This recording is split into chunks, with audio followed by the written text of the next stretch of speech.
Hey folks, tonight we're not going back in time. We're bending it, unraveling one of history's darkest threads and asking a question so massive it trembles under its own weight. What if slavery never existed? No shackles, no auction blocks, no middle passage, no children born into bondage, no empire built on broken backs and stolen names, just gone, not abolished, never invented. Before we dive in, take a moment to like the video and subscribe, but only if you value deep questions, uncomfortable truths, and the kind of content that doesn't flinch when history does. And tell me in the comments where you're watching from, and when you first learned about slavery. School? A movie? A moment? I want to know. Now dim the lights, take a breath, and open your mind wide, because tonight we're peeling back centuries of chains and wondering, if no one had ever been enslaved, who would we be? Who would the world be? Let's find out. Imagine this. You wake up tomorrow and something is missing. Not your keys, not your phone. Something bigger, like a whisper that's always been in the walls of history, suddenly gone, vanished. There are no chains, no overseers, no auction blocks or iron ships creaking with grief. No one screams in a language you never learned because they were never stolen from the place it was born. Slavery never existed. Not in Egypt, not in Greece, not in Rome, Mali, China, India, Brazil, the Carolinas, the Caribbean, or your 10th grade textbook. The oldest and most relentless machine of exploitation, never switched on. No human being ever looked at another and thought, I could own you. No one turned flesh into currency, babies into profit margins, or skin colour into a caste system. It just didn't happen. And now your brain is doing backflips. Because if that's true, if no one was enslaved, everything changes. No pyramids built on broken backs. No empires gluttonous with stolen labour. No songs born from sorrow. No blood-stained wealth lining the pockets of countries that called themselves civilized. The world tilts. The timeline fractures. You're not walking through history as you know it. You're stepping into an echo that never formed. A silence where screams should have been. And that silence is deafening. Because slavery wasn't a glitch. It was a global feature. It was written into law, scripture, economy, and bedtime stories. It shaped continents, carved borders, raised monuments, and built greatness on the backs of those who never asked to carry it. But what if it didn't? What if no one ever chained a wrist, whipped a back, branded a name into human skin like cattle? Tonight, we're not doing easy answers. This isn't slavery is bad. We already know that. This is what happens to the world when it never touches the chains. The heroes you learned about, do they even rise? The countries you live in, do they even form? The art you love, the music, the food, the culture, what survives and what never exists at all. This is the unravelling, the rethreading. This is the ghost story of a history that never happened. And it starts here, with you blinking into the dark, heart pounding, mind racing, stepping into a world where millions of lives were never stolen, where families were never ripped apart at the root, and where humanity never tried to legalize its own cruelty. So grab a drink, dim the lights, and ask yourself one question. What kind of world are we left with if we never taught ourselves to treat people like property? Before we can delete slavery, we have to admit how deep it ran. This wasn't some American footnote or a colonial side hustle. Slavery wasn't invented in the South and killed off by a president in a tall hat. It's older than agriculture, older than money, older than most gods we still pray to. It was everywhere. Mesopotamia had laws for it. Egypt wrote it into stone. The Greeks called it necessary. The Romans industrialized it. India systemized it. China refined it. Africa, the Middle East, the Americas. No continent made it out clean. Slavery wasn't a glitch in the system. It was the system. It was baked into the structure of civilization like salt in bread. Something invisible until you try to take it out and realize it's holding everything together. Ancient temples, slave-built, famous philosophers lounging around thinking about the nature of justice. That leisure was bought with the labor of people who didn't get to sit down. Royal courts, empires, armies, art. All of it, polished by people who never got credit, or wages, or names. And it wasn't always about race. Not at first. The earliest slaves weren't black. They were nearby, conquered, poor, different in language, in religion, in allegiance. The logic was simple and brutal. You lost a war, you became property. Didn't matter if you were Greek or Gaul or Nubian or Norse. If you could be captured, you could be owned. But eventually, that shifted. Slavery got optimized, streamlined, industrialized.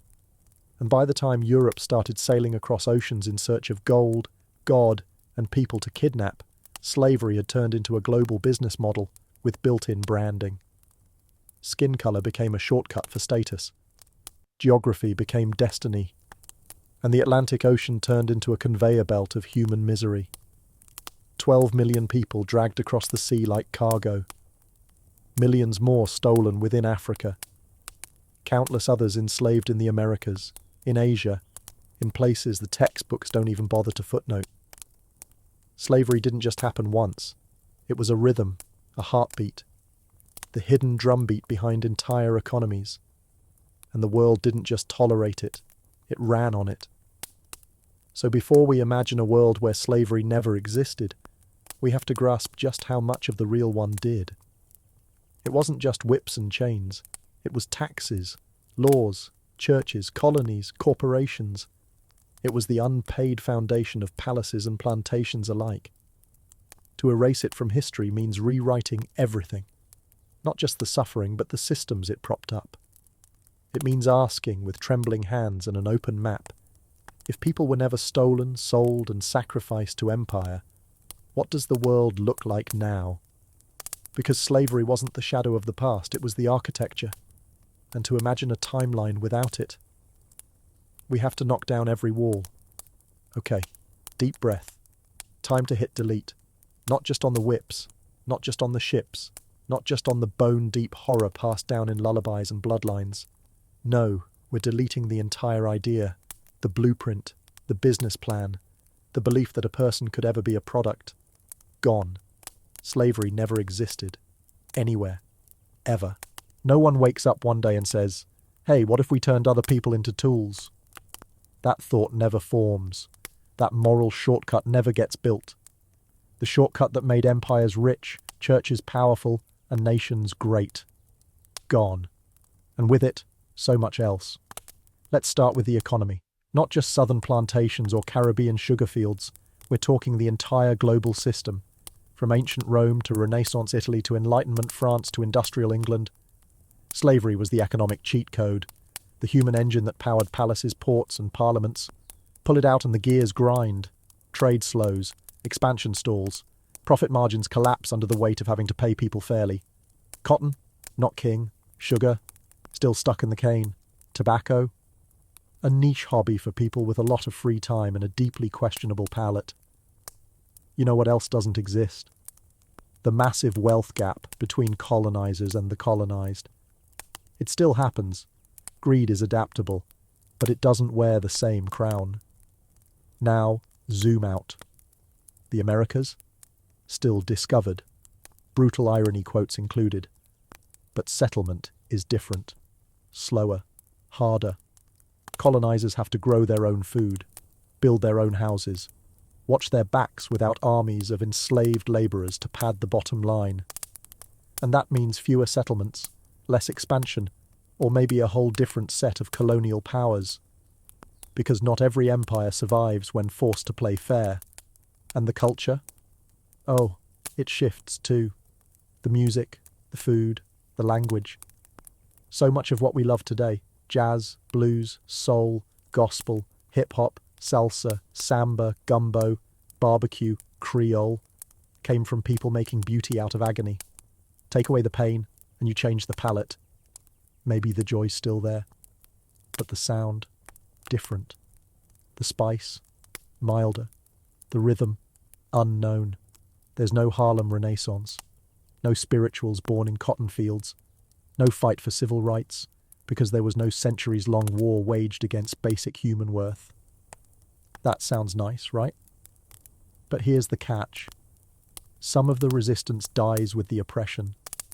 Some of the heroes we cling to, Harriet, Frederick, Sojourner, Nat, Toussaint, never have to rise, which is good. But also, they're gone. Not erased, just never needed. And that feels strange. Like losing a scar you learn to trace in the dark. Hitting delete on slavery doesn't make the world perfect. It just resets the board. New struggles rise. New injustices form. But one thing is clear. The foundation is different. Not clean, not painless, but built without chains. And for once, history doesn't start with a stolen body. It starts with a choice. The pyramids still rise. Don't worry. They don't vanish into the ether just because slavery got deleted. They're still there, stabbing into the sky like stone daggers aimed at eternity. But the story behind them? That changes. A lot. No slave labour means no endless line of sunburned bodies hauling blocks under a whip. No masses of nameless workers dying for the afterlife of a man who thought himself a god. You've seen the movies. Chained hands, cracked backs, overseers yelling in ancient CGI. Gone. Instead, Egypt becomes something stranger, and maybe even more impressive. Without forced labour, pharaohs don't get to snap their fingers and summon a workforce from the poor and the conquered. They have to convince people, recruit them, pay them, feed them, house them. The pyramid becomes less of a divine demand and more of a national project. Less, build me a tomb or die, more, hey, what if we created the world's largest monument to centralised power, together? Think massive infrastructure programs, think skilled labour, guild systems, long-term contracts. Think more union, less chain gang. It's like the ancient version of a government stimulus package, except instead of roads and railways, you're hauling 2-ton stones into a triangle of doom for a guy named Djoser. And suddenly, we have a civilization that has to innovate in different directions. If you can't throw bodies at a problem, you invent better tools, better systems. Engineering gets sharper. Mathematics becomes a weapon. Logistics? Legendary. Because you're not treating people like cogs. You're paying them, feeding them, keeping them alive long enough to work a second season. The pharaoh still wants his afterlife palace, but now it costs him more than gold and ego. It costs him planning, diplomacy, maybe humility. Okay, not humility, he's still pharaoh, but definitely some strategic PR. Religion evolves too. You can't sell divine rule quite as hard when you're asking people to work on weekends. The God-King myth needs adjusting. Less, I am a living god. More, I'm chosen by the gods, and also offering dental. And what about the rest of Egypt? The labourers, now workers, return home after their contracts. They have money, status, a role in building the sacred. Their descendants speak proudly of it. The village grandma flexes. Your great-great-grandfather helped set the 5th layer of Khufu's pyramid and didn't die doing it. That pride sticks. That changes culture. So yeah, the pyramids still rise. But this time, they don't whisper of domination. They echo with something almost revolutionary, that even in ancient times, greatness didn't have to be built on suffering. It could be carved by choice, and paid for in full. Picture it. Athens, 430 BCE. The air is thick with dust, debate, and the distant sound of sandals smacking against marble. The Parthenon gleams. Olive oil flows. Democracy stumbles forward in its drunken experimental glory. And somewhere Socrates is preparing to ruin someone's entire worldview before lunch. Only, hold up, something's different. No one's doing the laundry, because slavery, it never existed. Which means Socrates isn't sitting in the agora, asking smug teenagers what justice really means. He's too busy hauling water, chasing chickens, and scrubbing the wine stains out of his one tunic. That dialectic method, suspended until further notice. He's got to clean the latrine. And he's not alone. Plato's copying scrolls by hand and wondering why his ink smells like goat. Aristotle's trying to categorize plants while also foraging dinner. The great minds of the West? Suddenly a lot more grounded. Literally. They're stuck in the dirt trying to grow chickpeas. Because without slavery, there is no leisure class. And without a leisure class, there is no massive intellectual bloom. No time to muse on ethics, metaphysics, or the best way to organize a republic when you're just trying to figure out where the soap went. Philosophy doesn't die, but it evolves as a side hustle. Less, what is virtue? More, how can I finish chores and still make the symposium by dusk? And that glorious Athenian democracy you've heard about?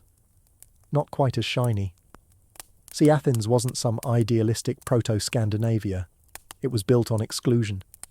Citizenship was rare, women were voiceless, and enslaved people outnumbered the citizens who got to vote. Slavery made it all possible. It was the foundation under the marble. Invisible, ignored, but essential. Take that away, and suddenly the citizens have to do all the work and run the city. Spoiler, they're not thrilled. Assemblies get shorter, debates get sloppier. Policies start with what's for dinner and end with who's feeding the goats. Without a disposable class to carry the weight, Athens runs out of bandwidth. Empire? What empire? They can't even organize a decent calendar anymore. But here's the twist. The ideas still come. Just slower, stranger, dirtier. When you're living the struggle, your questions change. Philosophy gets less abstract, more practical. Less, what is the soul? And more, why does my back hurt, and what is justice for people like me? And maybe that's not a bad thing. Because in this version of Greece, the wisdom doesn't come from the top down, it comes from below. From shared labour, from collective struggle, from thinkers who actually sweat. It's messier, sure, but maybe also more honest. Greece without slavery? No golden age, no sparkling pantheon of philosophical giants lounging on cushions. But maybe, just maybe, the truths they chase are closer to the ground, and harder to ignore. Rome without slavery is like Vegas without electricity. Still there, still loud, but nowhere near as shiny. The grandeur dims. The marble doesn't gleam quite as hard. And the streets smell way more like goat. Because without slaves, Rome isn't Rome. At least not the empire we think we know. The one of blood-soaked arenas, toga-clad emperors, and suspiciously clean villas run by suspiciously idle elites. Take away the chains, and you're not just losing a few household servants. You're ripping out the economic, social, and cultural foundation of an entire civilization. Let's start with the basics. No slavery, no latifundia, those massive countryside estates that ran on the broken backs of conquered peoples. Roman agriculture, suddenly unprofitable. Senators, suddenly inconvenienced. The wealth gap doesn't balloon, it limps. Landowners actually have to pay wages, offer contracts, negotiate with workers who can leave whenever they want. Scandalous. And inside the city, no house slaves, no scribes for hire, no cooks, no bath attendants, no forced educators, no tutors. The elite suddenly discover what it's like to wash their own robes and feed their own pets. It's chaos. Wine goes unpoured, scrolls go unread, senators go feral. And what about the games? No slaves means no gladiators, no Spartacus, no slave revolts, no epic tales of defiance forged in sand and blood. The Colosseum, still built maybe, but used for poetry readings and awkward military parades instead of death matches. Bread and circuses becomes bread and long-winded oration about aqueducts. The crowd is not amused. But Rome doesn't collapse, it adapts. Because Romans, for all their brutality, were also painfully pragmatic. Without slaves, they lean harder into citizenship, into contracts, into alliances with conquered peoples who might actually want to stick around if they're not going to be chained to a plough. Expansion slows, because war without plunder is just expensive cosplay. But integration rises. Instead of ruling through fear and labour camps, Rome builds a more participatory empire. Still imperial, still arrogant, but now with a lot more bargaining. Culture shifts too. Roman identity was wrapped in domination, owning people, controlling them, building monuments out of their misery. Without that, Rome gets weird, humbled, more philosophical, less obsessed with military glory, more invested in civic unity. Think less, I came, I saw, I conquered.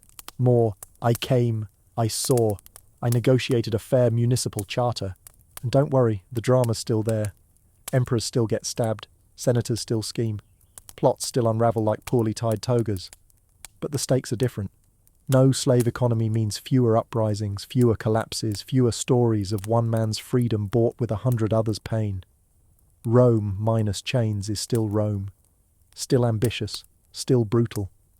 But it's a Rome that has to earn its greatness, not steal it. And in doing so, maybe it becomes something stronger than empire. Maybe it becomes human. Now we turn to Africa. Not the one carved into pieces on colonial maps. Not the one rewritten through the ledger books of European slavers. No, this is Africa untouched by the iron jaws of the slave trade. Unshackled, unraided, unbroken. And it looks different. Very different. Because for centuries, Africa wasn't just where the slaves came from. That's the lie history textbooks told you between sugar units and map quizzes. Africa was a mosaic of kingdoms, trade networks, libraries, scholars, empires. Before it was pillaged, it was powerful. The gold of Mali, the manuscripts of Timbuktu, the stone cities of Great Zimbabwe, the naval fleets of the Swahili coast. Civilization was not imported to Africa, it was already there. But in our real history, that brilliance was harvested, burned, or sold. For 400 years, millions of people were ripped from their homes, their cultures shredded, their families scattered across oceans for someone else's profit. The trauma wasn't just personal, it was systemic. Whole regions depopulated, economies warped, kingdoms turned against each other in an arms race of capture and survival. So now imagine if that never happened. No ships docked at Elmina, no Portuguese explorers stuffing hulls with children, no Atlantic slave trade, no Arab slave caravans bleeding north through the Sahara. The land remains intact, so do its people. So does its future. Suddenly, West Africa's gold doesn't just disappear into European treasuries. It fuels African banks, black-led commerce, and autonomous innovation. The Mali Empire expands its influence not through conquest, but through coin. The Kingdom of Congo becomes a trade titan, not a hunting ground. Benin's walls don't fall to British fire. They expand outward, bristling with scholars and diplomats. Timbuktu? Still a legend, but not a ruined one. Its libraries stay open. Its university, yes, university, grows into a Pan-African hub of mathematics, medicine, philosophy, and law. Black students from across the continent walk its halls in sandals, not shackles. The intellectuals of Ife and Aksum publish treatises. The scribes of Songhai digitize scrolls centuries before Google thinks to scan them. And without slavery destabilizing the interior, there's no easy entry point for colonization. The scramble for Africa becomes less of a sprint and more of a diplomatic marathon. One Europe keeps losing. You can't colonize a continent that remembers your first offer was human bondage. The art is preserved. The languages evolve uninterrupted. The religions develop without being stuffed into the pews of foreign cathedrals. African spirituality doesn't vanish. It globalizes. And maybe, just maybe, African nations don't fight to decolonize, because they were never colonized in the first place. This isn't utopia. There's still conflict, still ambition, still empires rising and falling. But the difference? They fall on their own terms. Africa rewrites itself not as a victim of history, but as its author. Now we sail into the Atlantic, not the ocean as you know it, soaked with salt and stories, but the one that never became a floating graveyard. There's no middle passage here, no screams sealed in hulls, no chains slick with sweat and seawater, just waves, just wind, just possibility, because in this world the ships never came for people, they came for trade maybe, for diplomacy, for curiosity, if we're feeling generous, but not for flesh, not for the living cargo that, in our real timeline, became the brutal backbone of entire continents. The transatlantic slave trade never takes root. And so neither does the twisted economy that fed on it. Start with the plantations, the big ones, in the Caribbean, in Brazil, in the American South. They never happen. No rows of sugarcane cut by blistered hands. No cotton fields soaked in blood and humidity. Tobacco never becomes Virginia's golden ticket. Indigo stains no fingers, because there's no unpaid workforce to harvest profit from cruelty. And without that, whole economies collapse before they even bloom. The Caribbean? Not a collection of cash crop islands guarded by redcoats and soaked in molasses, but independent trading hubs, culturally rich, politically autonomous, shaped by indigenous and migrant labour. Not slavery, not empire. The Bahamas become Bahamians. Jamaica grows slow and proud. Haiti, oh, Haiti never burns because it never has to rise in flames to demand humanity. Brazil, still vast, still diverse, but without slavery, it doesn't import more enslaved people than any country in history. It doesn't build its cities on the bodies of Africans. Its culture shifts, vibrant still but free of the genocide beneath the samba. No favelas shaped by post-slavery poverty. No racial caste etched into every census. And the United States, unrecognizable. The South never builds its empire on cotton. King Cotton never sits on a throne of bones. No booming export economy. No antebellum mansions. No civil war because there's no slavery to fight over. Which means no confederacy. No secession. No battlefield turned into national myth. And maybe, the North isn't quite so smug either. Because without slavery, the factories don't get cheap cotton. The banks don't get rich from slave insurance. The railroads don't move sugar to ports while pretending they had clean hands. Capitalism loses its booster rocket. Europe hurts too. Portugal, Spain, Britain, France, the Netherlands, they don't get to fund their golden ages with human suffering.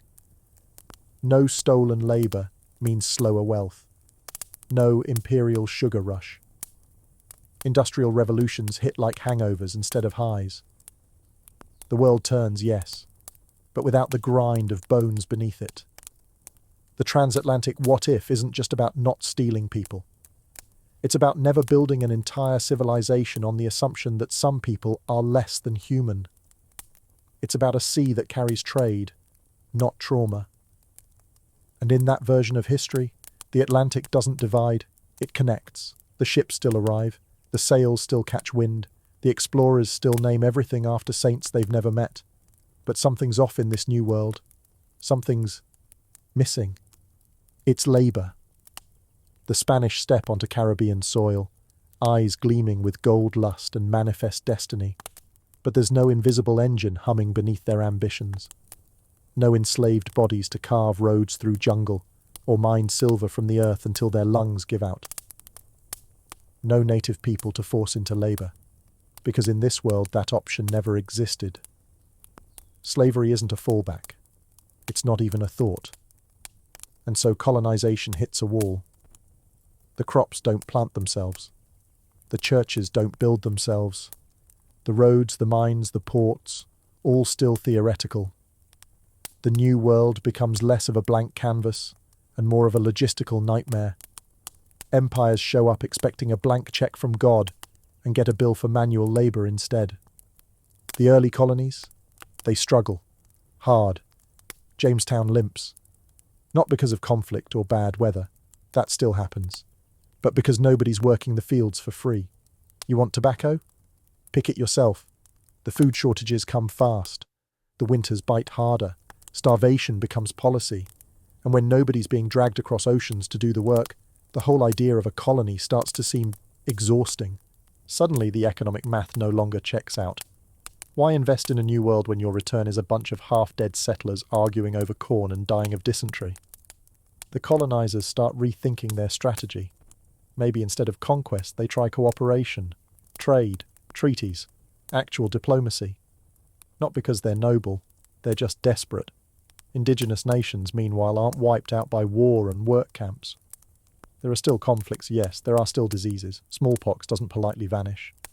But the slow drip of violence doesn't explode into an industrialized genocide. Native cultures endure, grow, adapt on their own terms. And without enslaved Africans being imported by the millions, the cultural DNA of the Americas changes too. There's no fusion of African, indigenous, and European traditions forged under the heat of bondage.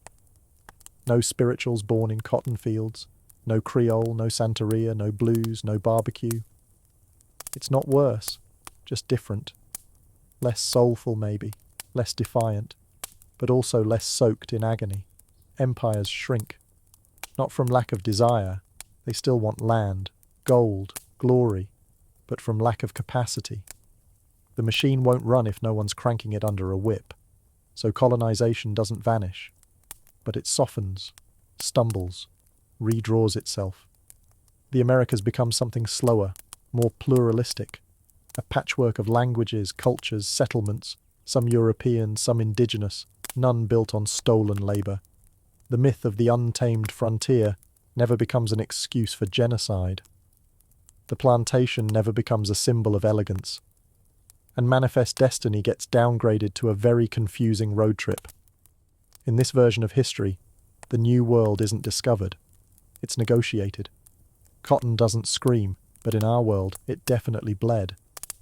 It was the darling of the 19th century, soft, white, and deadly. The crop that dressed Europe, lined pockets and made kings out of planters. And it all ran on one engine: slavery.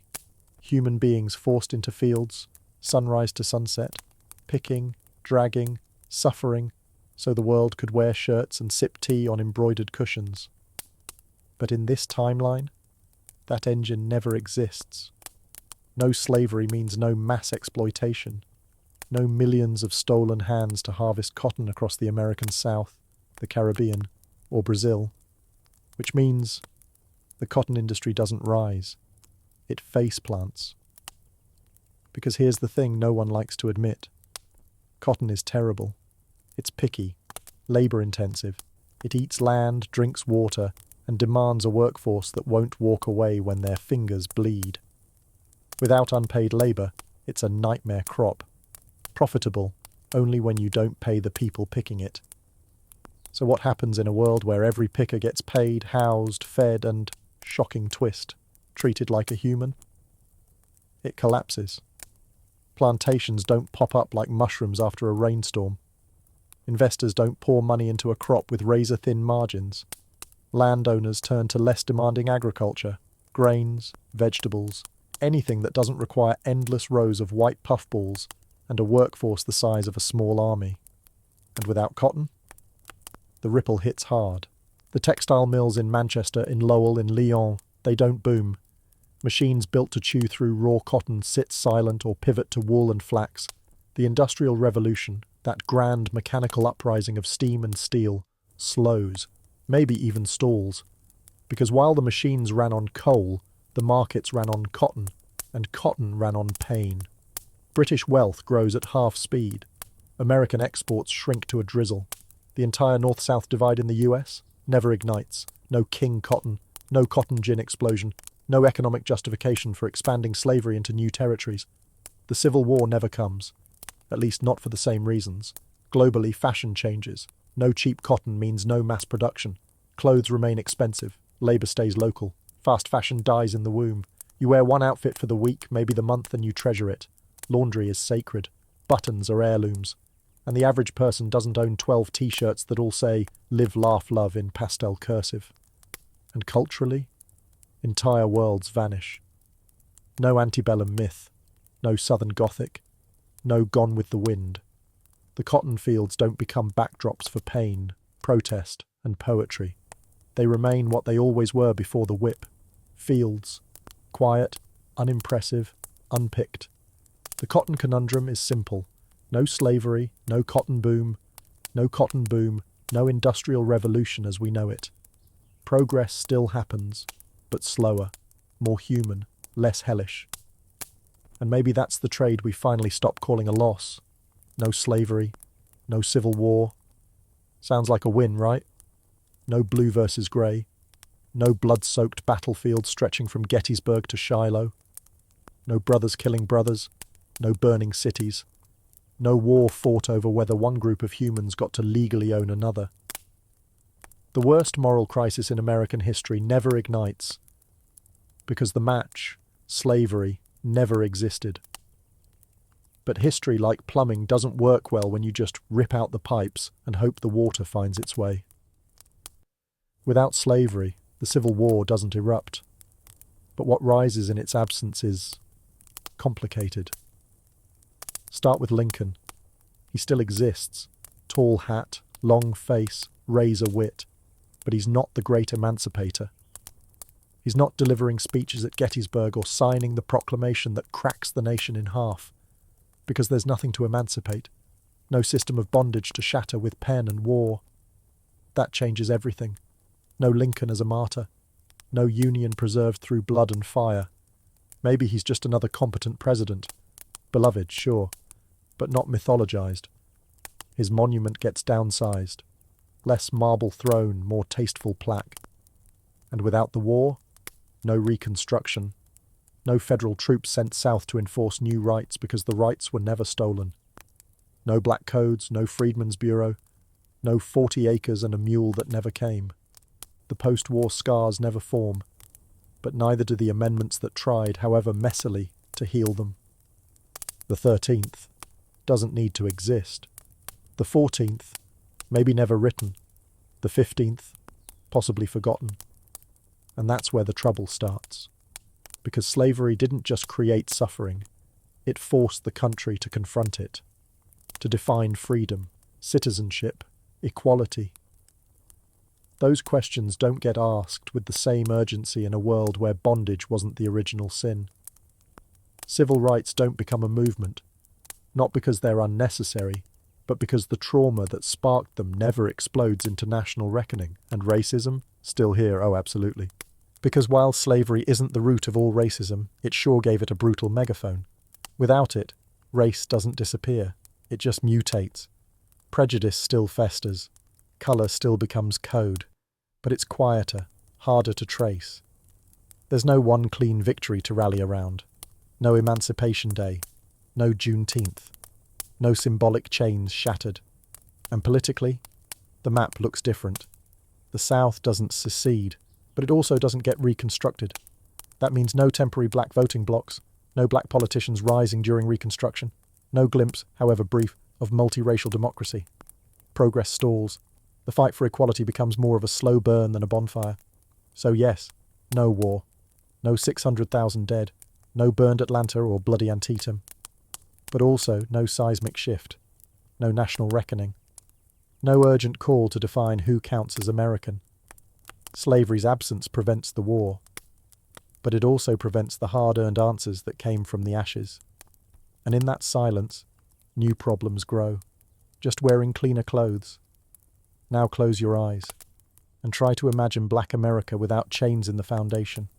No auction blocks, no slave patrols, no black codes, Jim Crow, segregated water fountains, or red-lined neighborhoods. No generational trauma braided into every opportunity. Instead, picture this.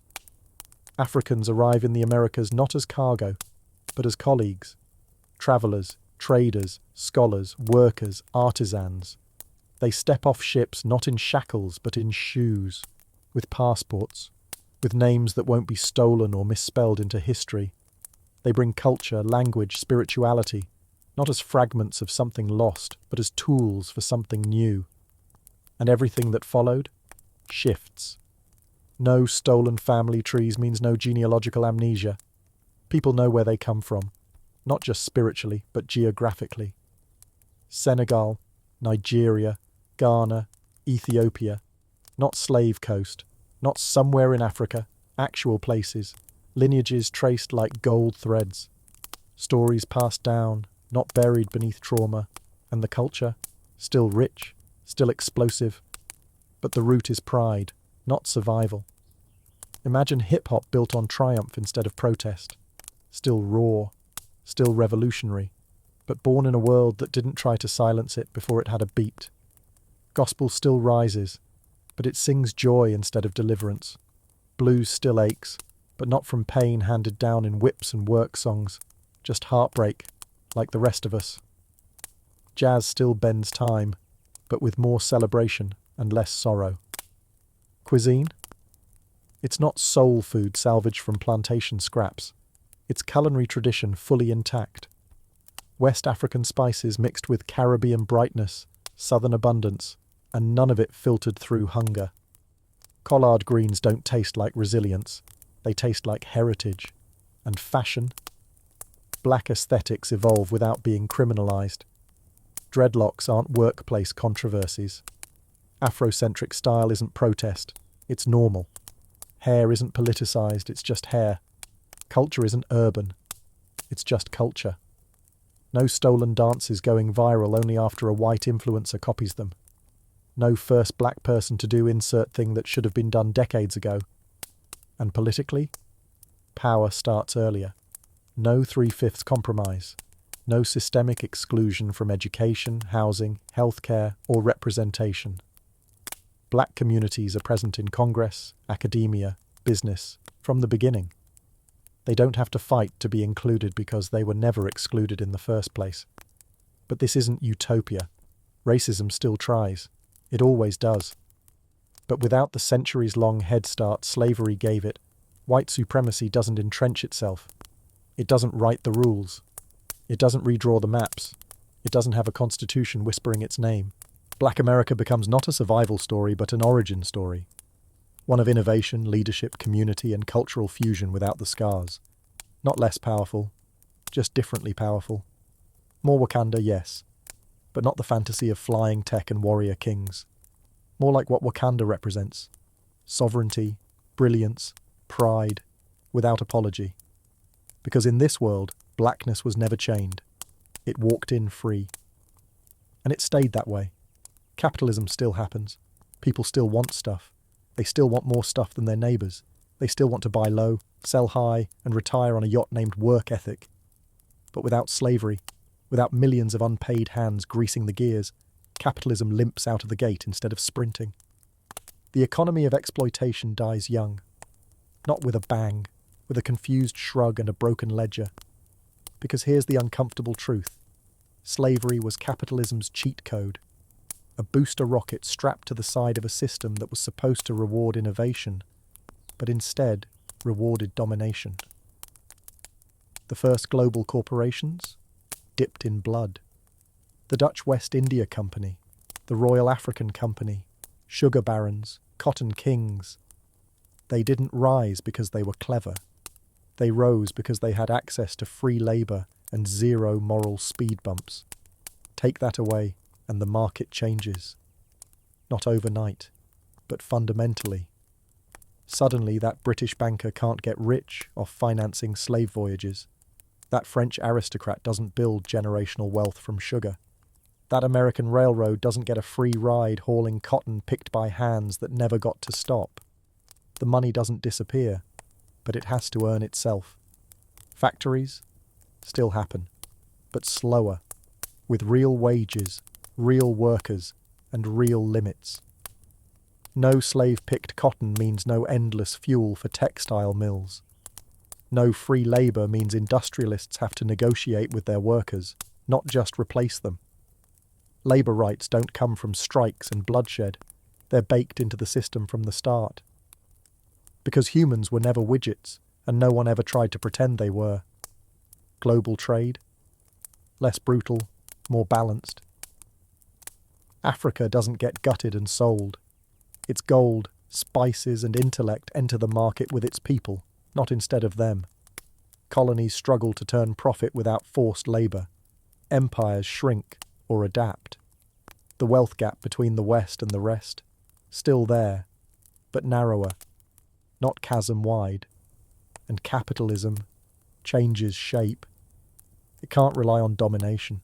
It has to lean into cooperation. Mutual growth, slow returns. It matures, becomes less of a casino, more of a co-op. Not perfectly. Greed is nothing if not creative. But the system evolves with some guardrails. There are still rich and poor, still profit and loss. But no one's pretending that building a fortune on someone else's back is just good business. That lie dies early. And in the silence it leaves behind, new models grow. Capitalism without slavery doesn't stop being capitalism. It just stops being a pyramid scheme built on stolen bones. And in that space, fairer economies begin to breathe. Let's talk about the church. Not the quiet one on your block with the friendly potlucks and slightly judgmental bake sales. The church, capital C. The one that shaped kingdoms, blessed swords, and spent centuries deciding who counted as fully human. In our timeline, Christianity walked hand in hand with slavery, sometimes uncomfortably, sometimes proudly. Slave owners quoted scripture while holding whips. Priests blessed ships bound for the Middle Passage. Bishops debated whether Africans had souls while pocketing tithes from plantation owners. The Bible, that book about love and liberation, was used to justify bondage, not occasionally, routinely. But in this world, that never happens. There is no theological tap dance to make love thy neighbour fit with own thy neighbour. No sermons twisting Paul's letters into permission slips for oppression.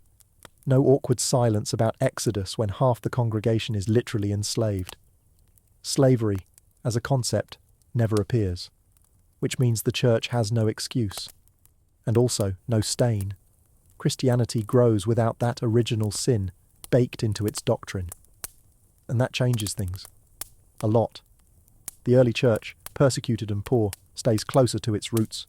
Community, compassion, equality.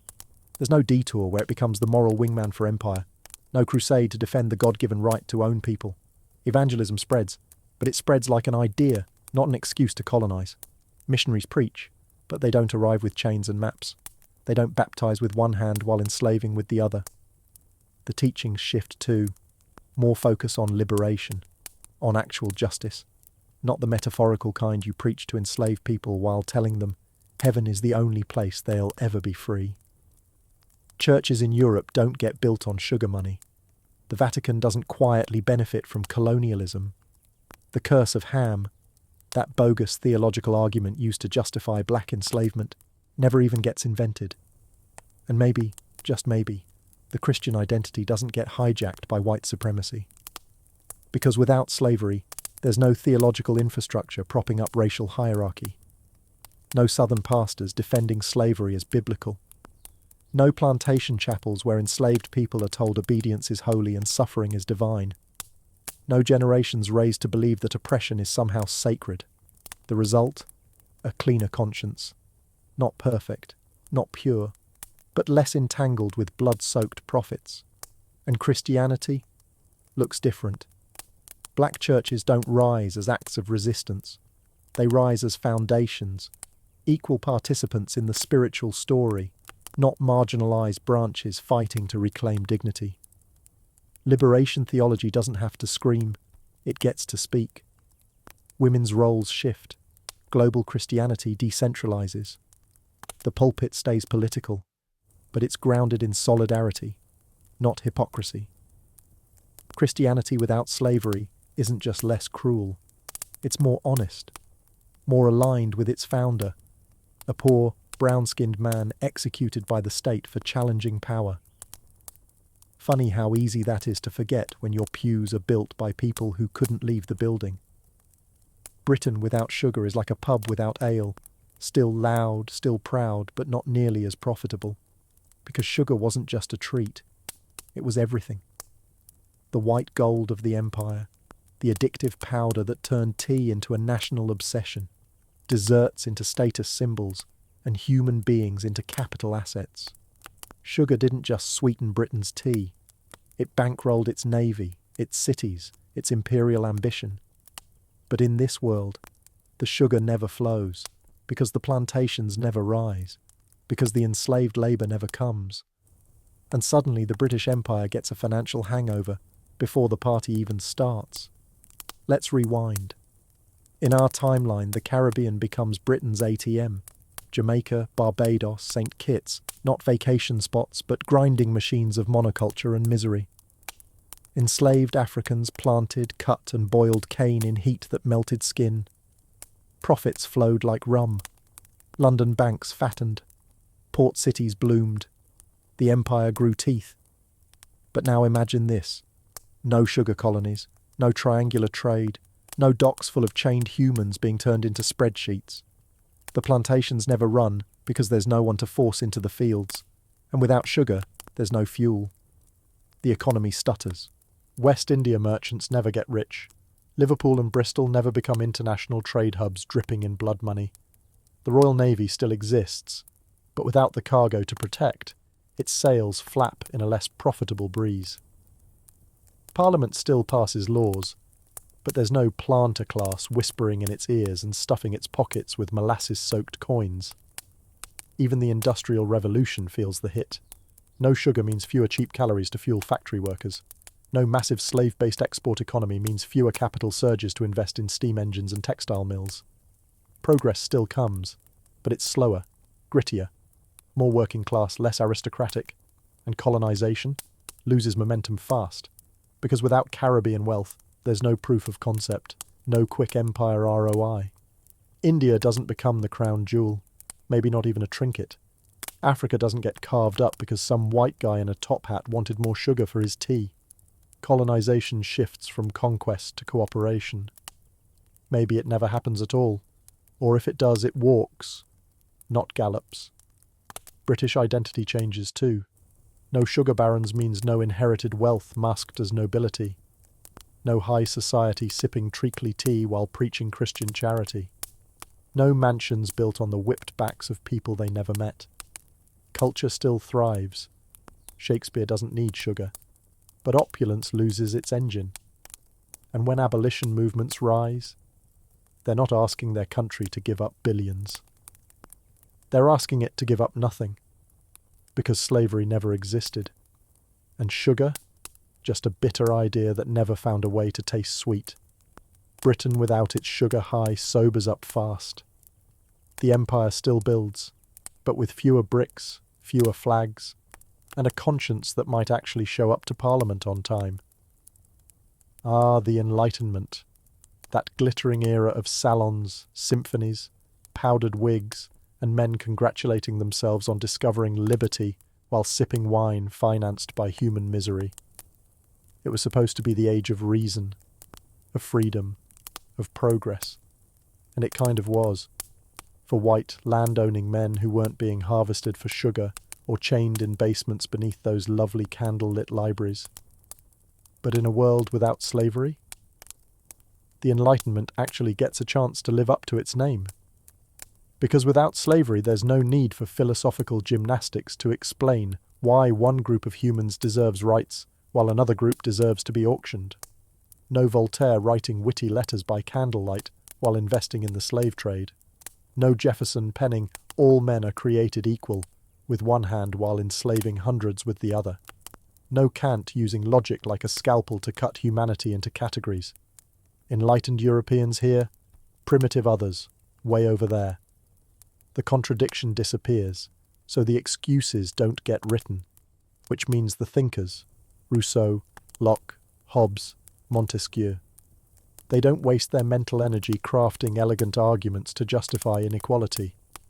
They don't invent racial hierarchies to explain away exploitation. They don't need to, because the system that demanded those lies never existed. Instead, the conversation shifts. Liberty becomes universal, not theoretical. Rights extend to everyone, not just the landowners. Social contracts get drawn up with more seats at the table. The idea of citizenship evolves earlier, broader, deeper, less filtered through property, race, or bloodline. And science liberates itself too. No one's collecting skulls to prove Africans are less evolved. No scientific racism emerging from dusty basements filled with bones and bias. Anthropology doesn't start as a colonial tool. Biology isn't twisted into eugenics. IQ tests never become weapons. Darwin still writes about finches, but nobody weaponizes his theories to measure human worth. Education changes fast. Black thinkers aren't barred from institutions. Women aren't afterthoughts. The salons in Paris open their doors wider. Enlightenment ideals spread not just across Europe, but globally, carried not by colonizers, but collaborators. Africa contributes. Asia participates. Indigenous wisdom isn't discarded. It's debated, studied, respected. Art, literature, politics, all of it becomes richer. more honest, less steeped in hypocrisy. The foundational texts of democracy don't have an asterisk in invisible ink. There's no need for a future generation to revisit or revise them, because the rot wasn't there to begin with. And when revolutions come, and they still do, they're cleaner. Fewer contradictions, fewer moments of liberty for me, chains for you. The guillotine still drops, but not because someone's trying to pretend human rights were ever a limited time offer. In this world, the Enlightenment doesn't just sound good on paper. It works. Because without slavery, the thinkers of the age stop trying to justify the inhumane and start imagining the truly humane. Now that's revolutionary. Language is a mirror, and in our world it reflects a lot of chains. Master, servant, slave, words that don't just describe people. They rank them, stamp them, define them in relation to power and submission. But in this world we're building, the one where slavery never existed, those words don't just fall out of fashion, they never get invented. Which means the whole way we talk about control, hierarchy, obedience, changes radically. Let's start with the obvious. If no one's ever enslaved, then the word slave has no root, no etymology twisted through pain, no Latin servus, no Old English sclafa, no West African names stripped and replaced with boy, wench, field hand. The very concept of one human legally owning another never becomes linguistically necessary. So slave isn't a category, and slavery isn't a system, and slavish doesn't get used to describe obedience like it's a compliment. Master shifts too. Sure, maybe it survives in terms of craft, a master carpenter, a master chef, but it loses that heavy, loaded authority. There's no yes, massa echoing through generations. No plantations where children are taught to bow and say it with lowered eyes. Master bedroom just becomes main bedroom. The real estate agent doesn't even blink. Master's degree? Renamed. Master slave tech terms? Never coined. Devices don't dominate each other, they synchronize. Language that once leaned on subjugation as metaphor starts reaching for something else. We don't say whipping into shape when we mean making improvements. We don't own someone in an argument. We don't say working like a slave because no one has that shared cultural shorthand for brutal unpaid labour. That pain reference? Gone. Even in humour, in idiom, in casual banter, the metaphors shift. There's no house slave versus field slave code switching in political rhetoric. No slave to fashion, slave to the grind, slave to love. Desire and labour stop being spoken of as forms of subjugation. Instead, we use new metaphors, maybe more honest, maybe less cruel. And think about how names change. Last names in our world often came from masters. Johnson, Jefferson, Davis. Names forced on people who weren't allowed to keep their own. In this timeline, everyone keeps their name, their language, their lineage. No erasure to patch up with generational detective work. Even religious language softens. The servant of God doesn't evoke bondage, because bondage never existed. Submission becomes devotion. Reverence without chains. Language becomes less about control, more about collaboration. Less about legacy trauma, more about shared history. Because when slavery doesn't exist, power has to be expressed differently. Respect has to be earned, not demanded. And words, those sharp little fossils of our values, evolve into something gentler, a language not haunted by ownership, but lifted by presence. Take a long look at a prison, the cold steel, the grey concrete, the tiny windowless cell that barely fits a bed. Now take away slavery and watch what disappears. Because here's the quiet truth no one wants to etch on the marble of justice buildings. Modern incarceration was never neutral. It was designed as slavery's sequel, not just in metaphor, but in law. In the United States, the 13th Amendment ended slavery except as punishment for a crime. That one clause turned the plantation into the penitentiary, and the cotton field into the prison yard. But in a world without slavery, that loophole never opens. The prison system doesn't evolve from a system built to punish the body. It's not imagined as a place where undesirables are warehoused to preserve white comfort. There's no mass of newly freed people the state suddenly scrambles to recage under new terms. There's no post-slavery panic, no vagrancy laws, no black codes rebranded as public safety. So incarceration evolves slowly, carefully, with more intention. Let's be clear, people still commit crimes. There are still thefts, fights, fraud, violence. But the response looks different. Less punishment, more repair, less retribution, more restoration. Because prison was never used to maintain a racial hierarchy, it never bloats into a machine for disappearing people. There's no school-to-prison pipeline, no private prisons trading human lives for quarterly profits. Police? Different too. They're not born as slave patrols. They don't start as hunters of runaways. Their origin story isn't rooted in fear of black rebellion, because there was no bondage to rebel from. That changes training, purpose, tactics, public trust. The badge doesn't carry the scent of a whip. In this world, mass incarceration never takes hold, because it's not seeded in mass control. Sentencing laws don't get carved with bias in the blueprint. There's no 3 strikes, no mandatory minimums crafted during political panic. No war on drugs designed as a war on communities of colour.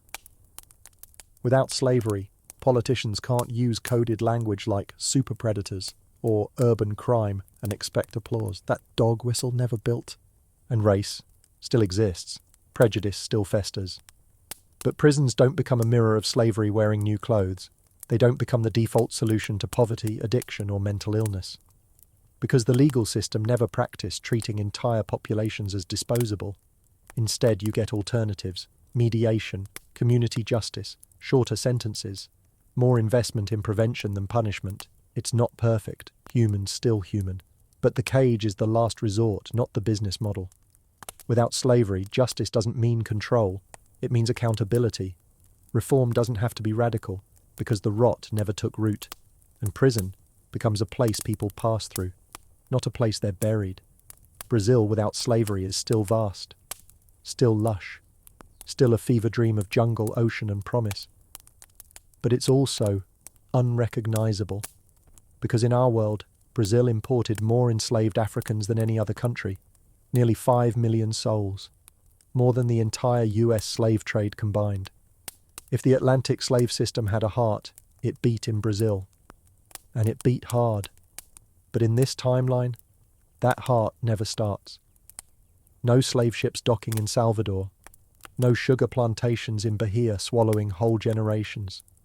No coffee empires grinding bones into breakfast blends. The brutal machinery of forced labour, gone before it begins. And Brazil rebuilds itself from scratch. Economically it slows. Sugar isn't cheap without unpaid hands. Coffee becomes a luxury for elites, not a global commodity. The plantation aristocracy never forms. No golden age for the few built on the bleeding backs of the many. Development is still rich, still dynamic, but rooted in paid labour, trade, innovation, not genocide wrapped in satin. Culturally, the shift is seismic. Afro-Brazilian culture, in our world, was born in the margins, forged in resistance. Candomblé practiced in secret. Capoeira disguised as dance. Samba pulsing out of the favelas, with joy soaked in sorrow. Every note, every beat, a protest wrapped in rhythm. But now, Afro-Brazilian identity doesn't have to hide. It's not survival. It's foundation. Candomblé isn't criminalized. It's canonized. Capoeira is celebrated in daylight, not outlawed in fear. Samba still emerges, but not from pain. It's born of celebration, of fusion, of unbroken tradition. Culture flourishes not from defiance, but from freedom. Race relations shift too. Without slavery, Brazil doesn't absorb the same silent poison. No racial democracy myth to cover centuries of subjugation. No whitening policies. No denial. Race is still visible, it always is, but it's not weaponized from birth. Blackness isn't mapped onto servitude. It's mapped onto history, art, power. Not everyone's equal, but no one is branded. The favelas? Still poor, perhaps, because inequality finds a way. But they're not the end result of systemic dispossession. They're communities, not scars. Rio still dances, still dreams, but its rhythm doesn't echo with inherited grief. Even politics change. Brazil isn't the last country in the Western world to abolish slavery, because there's nothing to abolish. No lei aurea, no monarchy hanging on to cruelty for profit. The republic forms earlier, stronger, more inclusive. Black Brazilians are not emerging voices in the 20th century. They're founding ones. In this Brazil, the story is rewritten, not erased, not perfect, but unbound. The world's most enslaved nation doesn't carry that weight, and instead of surviving history, it finally gets to shape it. The Caribbean, without chains, is still a paradise, still heat-slicked and storm-swept, still draped in mango trees, salt air, and the sound of drums at dusk. But the islands tell a different story, not one of survival, but sovereignty. Because in this timeline, the ships never came hunting for bodies. There's no triangle of trade, no sugarcane empire swallowing land and lives whole. The plantations, never ploughed. The fields, never soaked in sweat that wasn't given freely. Slavery never arrives, and neither does the system that devours entire islands to feed Europe's sweet tooth. And everything changes. Jamaica doesn't become the beating heart of British sugar production. There's no colonial war machine fueled by forced labour, no overseers barking orders, no maroon wars, because no one's being hunted through the hills like ghosts with names. The island still thrives, but on trade, on craftsmanship, on culture. Rastafarianism still rises, but maybe from peace, not pain. Reggae still sings, but with fewer scars beneath the bassline. Barbados never becomes Little England. No endless grid of cane fields. No mass importation of enslaved Africans to satisfy quotas set in London. The beaches still shine. The soil still grows. But the people walk free, build freely, govern themselves decades, centuries, before they ever did in our world. And Haiti, oh, Haiti, the first black republic in our world, born from fire and blood. A revolution so righteous it terrified the Western world into silence. But in this version, there's no Saint-Domingue, no single colony so brutal it made the devil flinch, no uprising because there's nothing to rise from. Toussaint never becomes general. Dessalines never signs a declaration with a sword. Independence is not won, it's inherited, which means no colonial debt, no embargo, no punishment from Europe for daring to declare black humanity. Haiti grows like any other nation. Rough edges, yes, but no economic strangulation, no generational poverty traced back to vengeance dressed as diplomacy. The culture still bursts, dance, dialect, cuisine, storytelling, but not from the cracks between chains. It bubbles from pride, from uninterrupted ancestry, from 1,000 traditions arriving freely, mixing willingly, and planting roots deep into soil never soaked in empire's blood. And geopolitically, the Caribbean doesn't become the strategic chessboard it was. No naval proxy war playground, no Monroe Doctrine babysitting. The islands collaborate instead of revolt, form federations, share power. The region isn't fractured by colonial languages and plantation legacies. It unites, slower, quieter, but stronger. In this version of history, the Caribbean still sings, still cooks, still dreams. But it does so without ghosts. The islands are not graves, they're gardens, and they bloom on their own terms.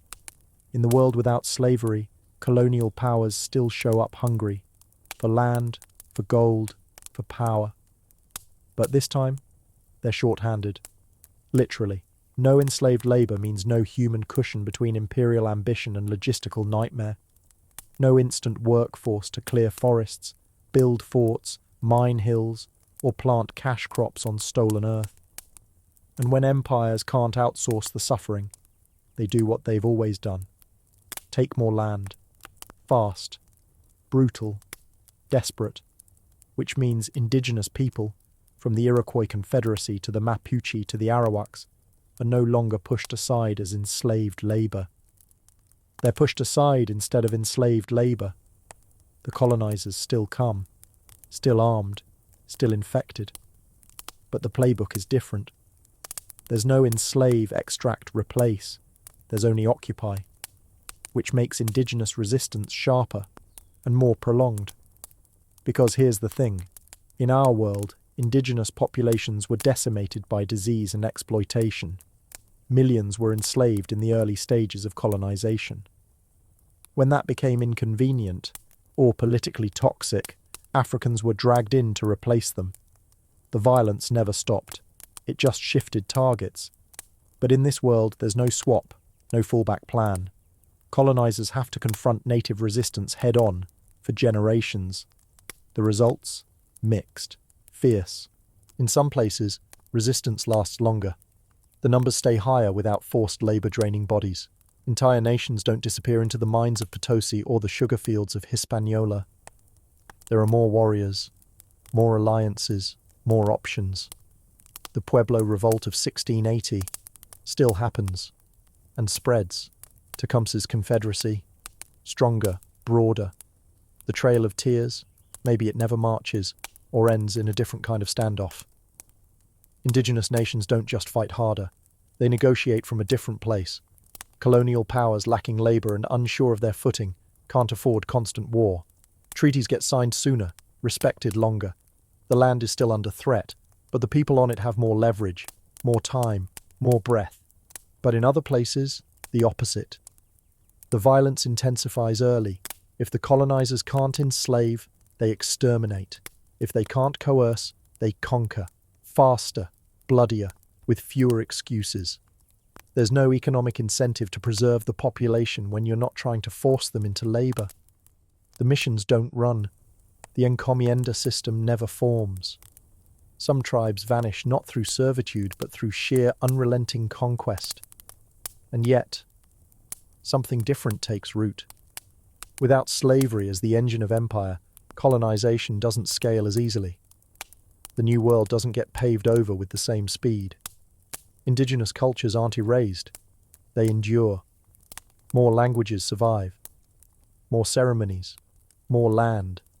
Not untouched, never untouched, but not totally consumed. Indigenous resistance in this world doesn't flicker out. It flares, burns longer, and sometimes it wins. Because when empires don't have stolen labor to lean on, they lean harder on conquest, and find out that the people they're trying to erase don't go quietly. In the world without slavery, the lie gets exposed faster. The lie that says, well, at least you're getting paid. Because when no one's being worked to death for free, suddenly that miserable job in the factory, the mine, the mill, doesn't look like such a blessing. It looks like what it always was, a different flavor of exploitation with a slightly better wardrobe. Without the massive shadow of slavery looming over labor, wage work doesn't feel like freedom. It feels like theft with a time card. And people start organizing earlier, loudly, relentlessly. Because here's what gets skipped. The centuries of gaslighting where poor workers were told to be grateful they weren't enslaved. That back-breaking job in the textile mill? At least you're not in chains. That 16-hour shift? At least you're not someone's property. That was the narrative. The guilt trip. The silent ceiling over labor resistance. But in this world, there is no worse. There's just wrong. So the class consciousness wakes up sooner. Miners, cobblers, dock workers, weavers, they all start asking the same question. Why am I doing all the work while someone else gets rich off my exhaustion? There's no need to dance around the language of oppression. They use it directly. because nothing sacred is being compared. There are no enslaved people to dishonor with metaphor. The injustice is clear and universal. Unions form decades earlier. Strikes happen faster. And the bosses, well, they panic. They try to suppress, to smear, to stall. But their old trick, it could be worse, doesn't work anymore. And without the cheap labour that slavery provided to boost industrial profits, they can't absorb delays. Every walkout hurts. Every picket line echoes louder. So labour gets stronger. By the mid-1800s, worker protections start appearing like wildflowers after rain. The weekend isn't a fantasy, it's a right. Child labour gets crushed before it becomes standard. Sweatshops still exist, but for a shorter window. Unions aren't just tolerated, they're expected. Being anti-labour isn't patriotic, it's suspicious. And somewhere in the steam and smoke, a new idea bubbles up. Collective ownership. Because when people realise that even wage labour is a kind of slow theft, that time and bodies are being bartered for survival, not prosperity, they start looking for a better system. Socialism doesn't arrive with red flags and angry manifestos. It arrives as common sense, as math, as dignity. Not a revolution, just evolution. Even capitalism without slavery's cheat codes evolves differently. It softens, adapts, maybe embraces social democracy earlier, or maybe it gets kicked in the teeth more often, and learns to share. Because when slavery never existed, labour rights aren't an afterthought. They're the starting point. And the working class stops waiting for crumbs and starts setting the table. In this world, no one's demanding reparations. Not because justice has been served, but because the crime never took place. There were no stolen bodies shipped across oceans, no generations born into chains, no unpaid labour baking wealth into the soil while families were shredded like paper. The foundation of entire nations wasn't built on the backs of people who never saw freedom, never got paid, and never got an apology. So there's no need to repair what was never broken in the first place. Reparations, that loaded word that triggers defences faster than any moral lecture, never enters the conversation. There's no need to tabulate trillions in stolen wages, generational wealth gaps, or the social interest on centuries of state-sanctioned suffering. No government forms a task force to study a crime it never committed. No descendants march for recognition of trauma carved into their last names. But that doesn't mean justice is silent. Because in this world, preventing injustice changes everything. Black and indigenous communities don't start history in a crater. They begin with their land, their names, their wealth, their time. No stolen centuries to claw back. No system to fight just to be seen. Wealth gaps shrink, not because anyone gets a check, but because no one was robbed to begin with. Education access isn't remedial, it's foundational. Housing isn't redlined, it's inherited. Opportunity isn't the exception, it's the default. No bootstrap speeches, no need to catch up. Everyone's been in the race since day one. And yet, justice still evolves, just differently. Instead of reparations, we get recognition of sovereignty, of history, of contribution. Black and indigenous voices aren't invited to the table as guests. They helped build the table, and everyone knows it. Culture isn't co-opted, commodified, and sold back to the people who made it. It's honoured in real time. Traditions stay intact. Languages don't get silenced in classrooms or beaten out of children in boarding schools. The past isn't something to reckon with. It's something that lives and breathes in policy, art, and shared power.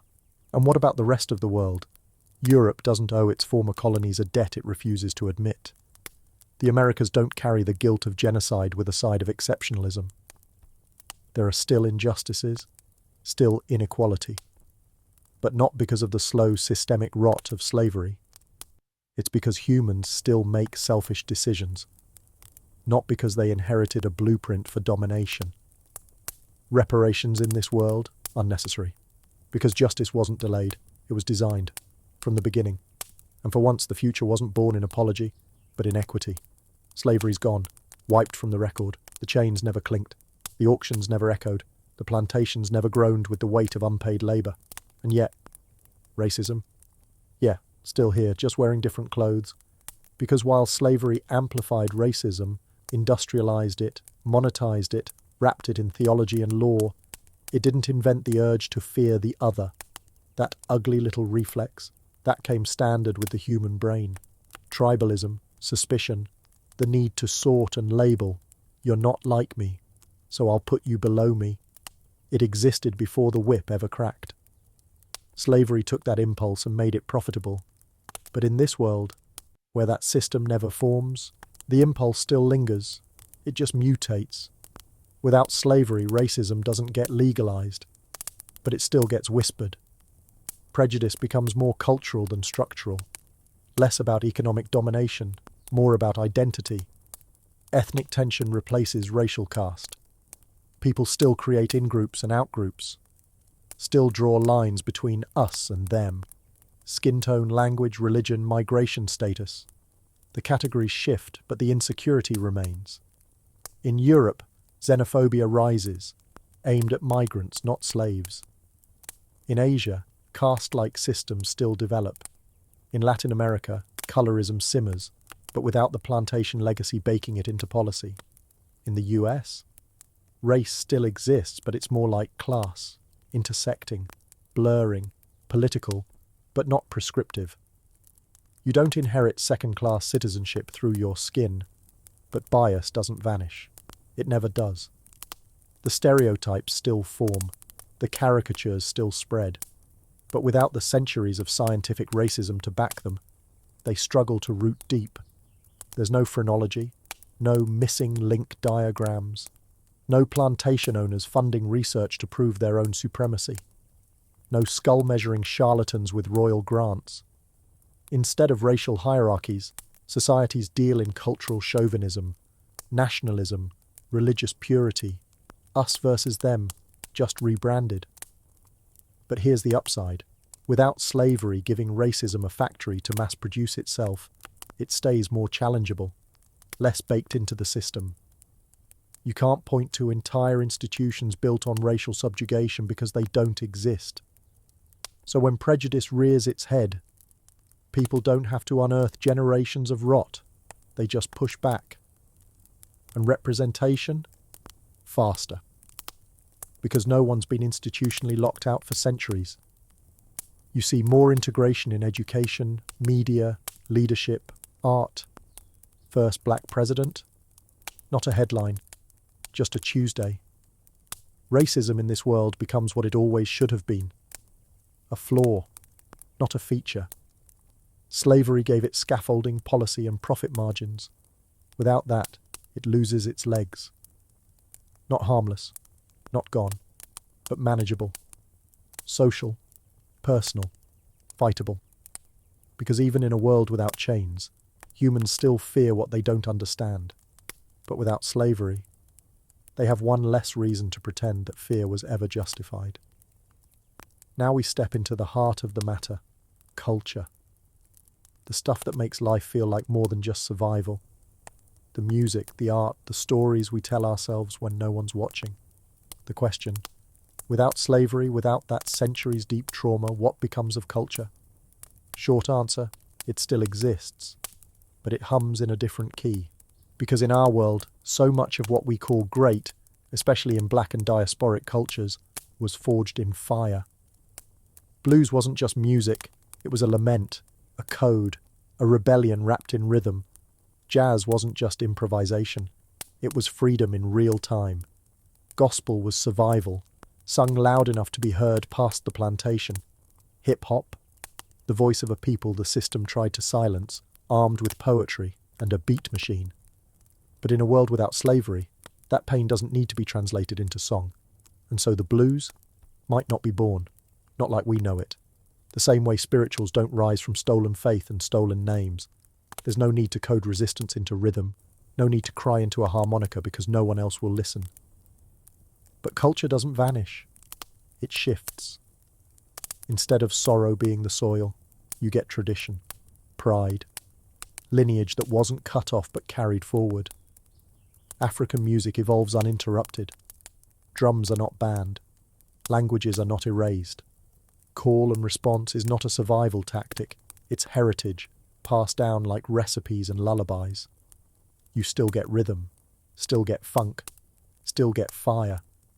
But it's not pain-driven. It's joy-steeped. And literature? In our world, so many classics are written in blood. Slave narratives, post-colonial novels, poetry that reads like therapy. Baldwin, Morrison, Angelou. Their work transcends, but it's rooted in what was done to their people. In this world, their counterparts still write. But maybe they're chronicling victories, not wounds. Love stories, not legacies of loss. Folk tales, not footnotes in oppression. Art still bursts, but it doesn't scream. It sings. Does it lose depth? Maybe. Or maybe it gains a different kind of depth, not one etched by suffering, but shaped by connection.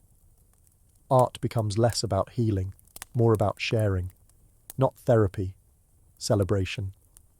There's no need to reclaim identity when no one ever tried to erase it. Representation isn't revolutionary. It's routine. Even fashion, food, dance, they all evolve free from the shadows. No soul food made from scraps. No dreadlocks debated in boardrooms. No ethnic styles that need explaining. The culture just is.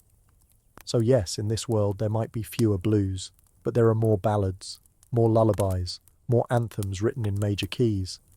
And for once, the art doesn't have to carry the pain. It just carries the people. In this version of history, Europe still wants everything. Gold, power, spices, glory. But it doesn't get to steal its way there. Because without slavery, the colonial engine sputters before it starts. There's no mass importation of free labour. No sugarcane kingdoms to fund palaces. No stolen bodies to fuel stolen land.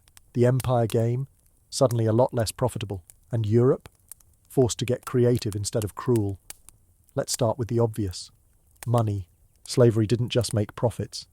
It made possibility.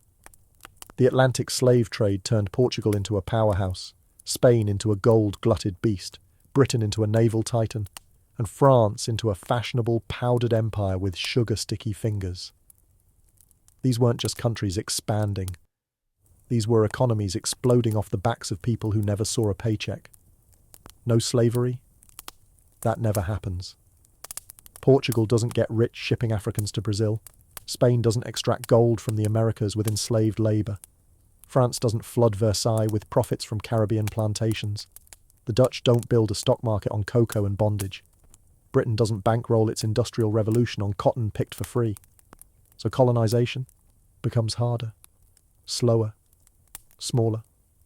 Sure, they still send ships, still draw maps no one asked them to draw, still rename rivers with British vowels, but without slavery, the returns don't outweigh the risks. Conquering territory only to then pay people to work it. Not quite the business model they were hoping for. So what do? They pivot. They innovate. They finally start living up to their Enlightenment slogans. Europe has to invest in ideas, not exploitation. Industry moves forward, but through invention, not pillage. Nations compete in science fairs, not land grabs. Universities, not plantations, become the symbols of national pride. France doubles down on philosophy, not sugar. Spain reinvents its economy with domestic agriculture, not Andean silver. Portugal turns toward oceanic trade networks, voluntary ones. Britain still builds ships, but maybe fewer of them have jail cells below deck. And geopolitically, everything shifts. There's no scramble for Africa because Africa isn't broken. No proxy wars in the Caribbean because the Caribbean isn't colonized. No cold civil wars fought on foreign soil just to protect someone's plantation portfolio. Culturally, Europe loses something too, its moral blind spot. No slavery means fewer excuses. The Catholic Church doesn't have to explain why it blessed ships full of chained souls. European thinkers don't have to build entire racial hierarchies just to justify what their merchants are doing in the tropics. There's no white man's burden, because no one asked white men to show up with guns and theology. Europe still grows, still argues, still fights over borders and beer, but it doesn't rise above the world on a mountain of bones. Without colonies, Europe finally becomes what it claimed to be. Not an empire of plunder, but a continent of potential. In this timeline, the chains never go on, which means no one has to break them. No Frederick Douglass, writing with thunder about liberty while bearing the scars of bondage. No Harriet Tubman, slipping through shadows with a revolver in one hand and freedom in the other. No Sojourner Truth, standing tall before rooms of men and daring them to see her humanity. They don't rise because they never have to. The story never demands them. And at first that sounds like a loss, because these aren't just historical figures. They're mythic. Icons who carved their names into the granite of moral progress with blood, brilliance, and absolute refusal to stay silent. Without slavery, the stage they stood on vanishes. So what becomes of them? Well, they're not erased. They're transformed. Frederick Douglass, in this version of history, isn't born into bondage. He's born into opportunity, still brilliant, still relentless. But his fire gets directed earlier, maybe into law, literature, politics. Not as a former slave demanding freedom, but as a free man shaping society from the start. The voice is still thunder. It just speaks from a lectern, not a jail cell. Harriet Tubman, still a warrior, still fearless. But she doesn't have to run an underground railroad through enemy territory. Maybe she runs an actual one, the iron kind, or leads revolts against injustice of a different kind, or becomes a general because there's no rule book saying she can't. Her courage doesn't need chains to be real. It just finds a different battlefield. Sojourner Truth? Still standing, still asking, ain't I a woman? But maybe she doesn't have to prove it to a room of doubters. Maybe she's an educator, a philosopher, a politician. Maybe her sermons come from a pulpit, not a protest. The truth she speaks is no less sharp. It's just received, not resisted. But beyond the individuals, something bigger shifts. Without slavery, there's no abolition movement. No networks of hidden allies smuggling people to freedom. No Garrison, no Grimke sisters. No debates where ending slavery is considered radical. The moral line never gets crossed, so no one has to drag the nation back over it. The fight becomes less about survival, more about justice in other forms. Economic, political, gendered, still urgent, still vital, but different. And the inspiration? It changes, but it doesn't fade.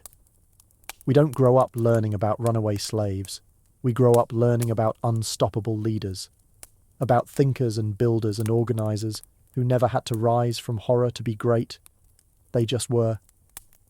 Their heroism doesn't come from pain. It comes from vision. In this world, the martyrs aren't needed. And that's not a loss. It's the world they wanted all along. Slavery wasn't just a Western horror story. It wasn't limited to the Atlantic or confined to cotton fields. Across Asia, in sprawling empires, glittering courts and rural villages, slavery was its own quiet architecture.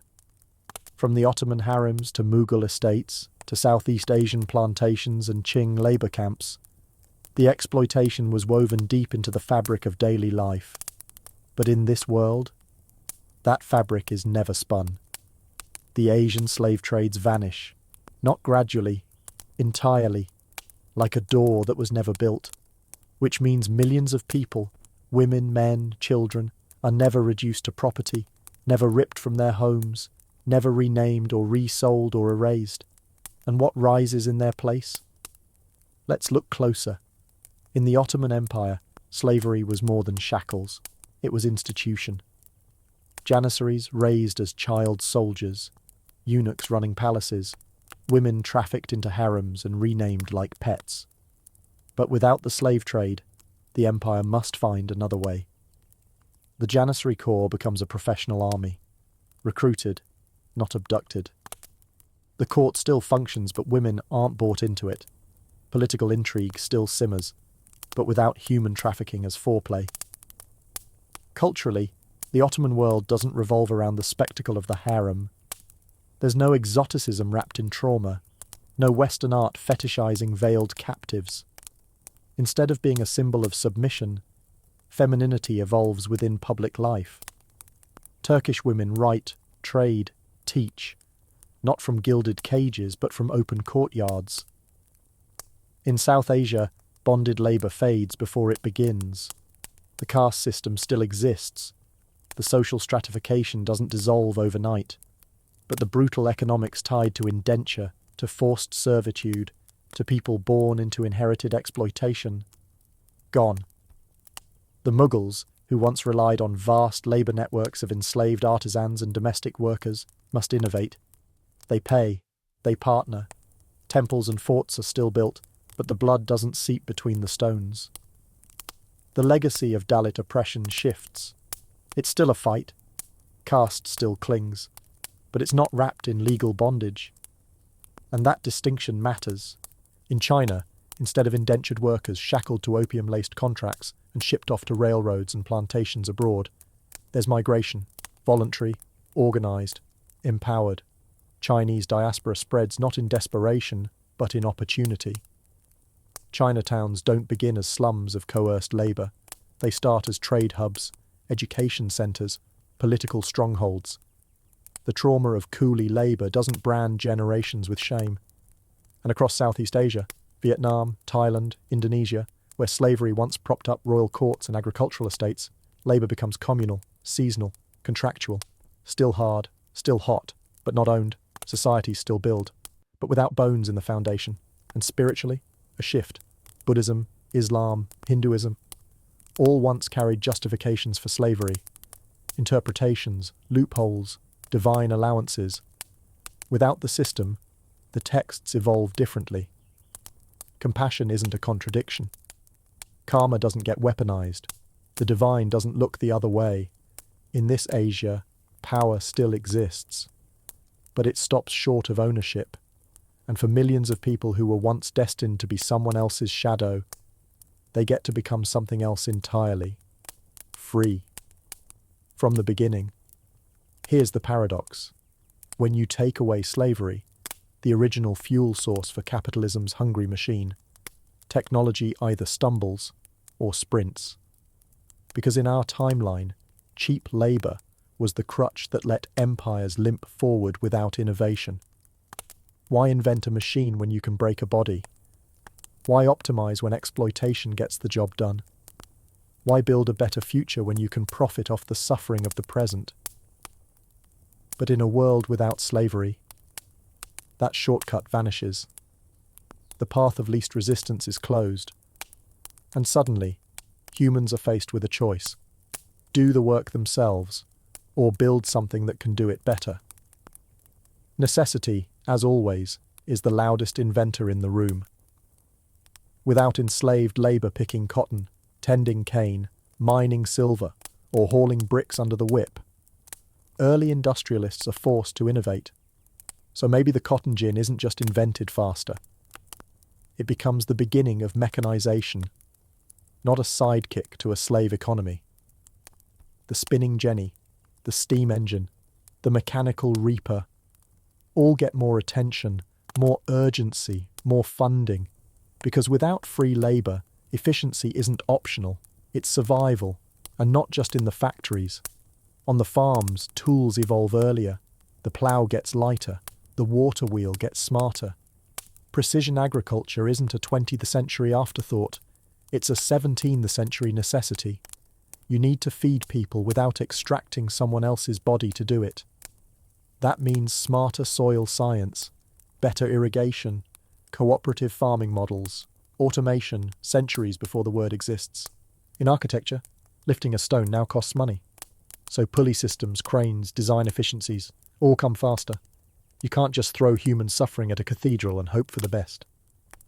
You need physics, math, innovation, and medicine.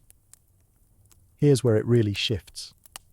In our world, enslaved people were experimented on, denied care, used as disposable test subjects, while white patients reaped the rewards. Without that dark foundation, medicine moves slower in some areas, but cleaner. Ethical standards arrive earlier. Consent is baked in, not retrofitted. The Hippocratic Oath actually means something. Lives aren't sacrificed in the name of science. They're protected by it. So, overall, technology doesn't explode like a firework fueled by pain. It evolves. Steady. Intentional. Grounded. Does it take longer to reach certain heights? Maybe. Maybe you don't get the same industrial boom. Maybe profit margins are thinner. Maybe steamships arrive 5 decades later. But when they do, they're built without blood. And that trade-off might be worth more than any timeline where a machine hums while a human screams.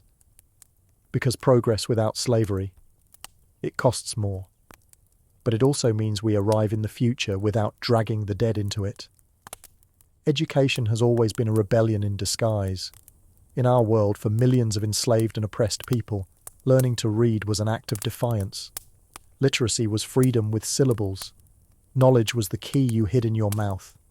But in this world, the world without slavery, that defiance isn't necessary. And that changes everything. Because now, education doesn't have to be stolen. It's expected. It's accessible. It's part of life. Not a privilege dangled just out of reach. The question isn't, can I learn to read? It's what should I read first? And for the first time in history, literacy doesn't rise in resistance. It rises with everything else. In Africa, formal education blooms early. With no colonial powers dragging teachers away, and no slave raids destabilizing communities, institutions thrive.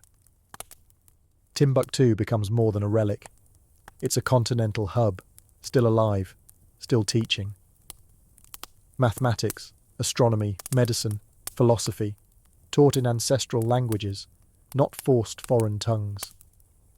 Oral tradition doesn't disappear. It merges with writing, expands it. In the Americas, black children don't have to fight their way into schools. They're already there. No segregation. No separate but equal. Just education, without the trauma welded to every pencil and chalkboard. Indigenous knowledge systems aren't erased. They're studied, preserved, celebrated alongside European texts, not beneath them. And those iconic moments from our real world, those first black schools after emancipation, those brave students under threat, those adults learning to read by candlelight, they don't happen. Because they're not needed. There's no forced illiteracy to undo. No laws against teaching them how to read. No punishment for holding a book. Which means the generations that would have had to claw their way toward knowledge just grow up with it, uninterrupted, unscarred. Globally, the same pattern plays out. In South Asia, Dalits aren't banned from classrooms. Caste doesn't dictate curriculum. In China, poor villagers aren't left behind because they're not elite enough. Girls learn alongside boys without centuries of maybe next year excuses. Education becomes a communal norm, not a political weapon. And in Europe, still educated, still smug about it. But now they're not alone. Because without slavery, and its cousins, colonialism and caste, the myth that some people deserve education while others don't, dies early. So access spreads faster, wider, and not just as state policy, as culture. Teachers aren't saviours, they're neighbours. Students aren't miracles, they're expected. Knowledge stops being a battleground and becomes something far more radical, a birthright. In this world, no one learns to read because it's dangerous. They learn to read because someone handed them a story and said, "This is yours." There's no Juneteenth, no Emancipation Day, no parades with marching bands echoing through streets once soaked in silence, no fireworks wrapped in bittersweet joy, no "we were freed" celebrations, because no one had to be freed in the first place. And that's strange, isn't it? Because in our world those holidays are sacred, loud and soft at once, grief and joy dancing together. They mark the end of something unbearable, and the beginning of something that still isn't easy. A moment when the chains dropped, but the weight stayed. But here, in this alternate timeline, There were no chains, so there's nothing to break, which means no day to mark the moment they shattered. So what do people celebrate? A lot. Just differently. The holidays don't revolve around survival. They revolve around sovereignty. Instead of celebrating the end of bondage, people celebrate the continuity of freedom, lineages uninterrupted, traditions unbroken. There's no trauma being remembered. There's pride being affirmed. In the US, there's no Juneteenth. But there might be a nationwide Founders' Day for black statespeople, scholars, artists who didn't rise from slavery, but shaped the country from the start. Not former slaves turned leaders, just leaders. Full stop. In Haiti, there's no January 1st Revolution Day soaked in the blood of the enslaved rising. Instead, maybe a Unity Day, marking a coalition of African-descended peoples and indigenous allies who never had to rebel because they were never captured. The day isn't about emancipation, it's about foundation. In Brazil, there's no Zumbi Day honouring the leader of the resistance against slavery. But maybe there's a holiday honouring the cultural dynasties of Afro-Brazilian families who arrived free and stayed free. Farmers, teachers, engineers, artists, not martyrs, just ancestors.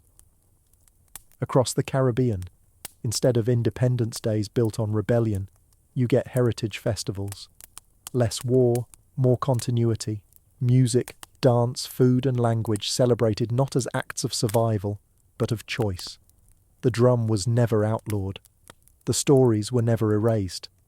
So the holiday isn't about what was saved, it's about what was never stolen. And globally, there's no need for international days of remembrance for the transatlantic slave trade. The museums never fill with iron collars. The children don't grow up tracing their lineage through manifests and ship records. The pain isn't buried. It was never planted.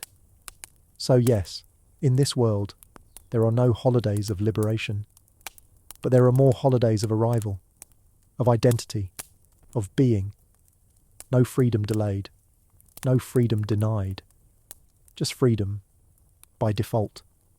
And instead of celebrating the end of suffering, people celebrate the start of everything else. Unfold the world map.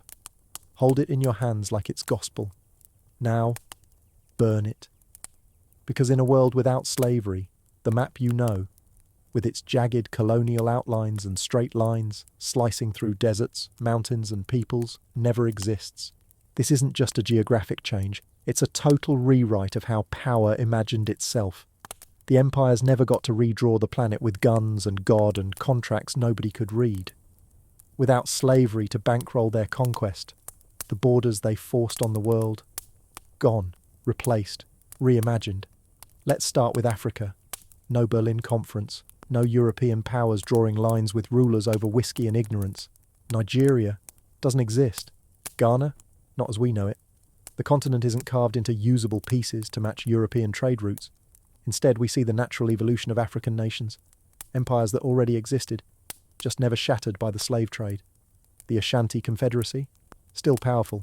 The Kingdom of Congo, intact. Ethiopia, stronger, maybe even a continental leader. Dozens of thriving sovereign nations with their own borders. Borders shaped by language, alliance, geography, not colonial greed. Trade routes stretch across Africa, not out of it. Cities rise inland, not just at the edge of ports built to bleed people out. Swahili coast cities don't become stepping stones for European boots. They become trading hubs that connect Asia, the Middle East, and East Africa through partnership, not plunder. The Americas? Unrecognizable. No transatlantic slave trade means no plantation economies, which means the colonial footprint shrinks. The Spanish, Portuguese, French and British still show up. They always do. But without slavery, their grip slips fast. Settlements remain ports, not megastates. New Spain doesn't swell into Mexico. The 13 colonies might never become the United States as we know it. No cotton boom. No economic justification for westward expansion. No manifest destiny built on free labour and broken treaties. Instead, indigenous nations survive, thrive. The Iroquois Confederacy expands. the Mississippian culture evolves. The Inca, Aztec, and Maya aren't crushed under horses and steel. They adapt, trade, resist. The Americas become a patchwork of power, not a checkerboard of conquest. And the Caribbean? It doesn't get called the West Indies, because no one forces it to become Europe's sugar bowl.